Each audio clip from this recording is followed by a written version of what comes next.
Assalamualaikum warahmatullahi wabarakatuh. Selamat datang di Trend Tutorial Channel. Jadilah bagian dari kami dengan like, komen, dan subscribe. Langsung saja kita buka aplikasi WhatsApp. Nah, untuk tutorial pada kali ini tentang bagaimana cara membubarkan WhatsApp ya. Cara membubarkan grup WhatsApp. Di video sebelumnya kami sudah memberikan tutorial tentang cara membuat grup. Di video kali ini cara membubarkan grup tersebut. Langsung saja kita menuju ke dalam grup.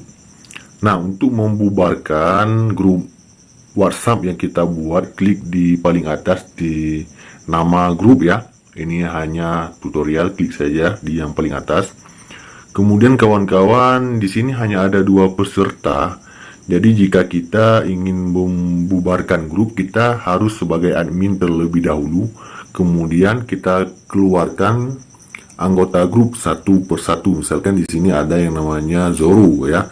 Kita tekan dan tahan pada Zoro, kemudian kita keluarkan Zoro.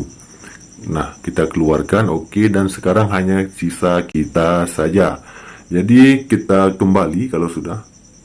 Kembali sekali lagi, kemudian tekan dan tahan pada grup ya, klik di pojok kanan atas. Klik saja keluar dari grup ya.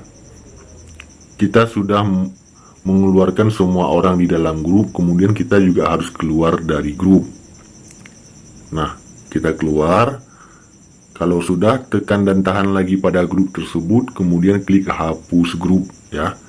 Dan selesai. Begitulah, sampai jumpa di video kami yang lainnya. Assalamualaikum warahmatullahi wabarakatuh.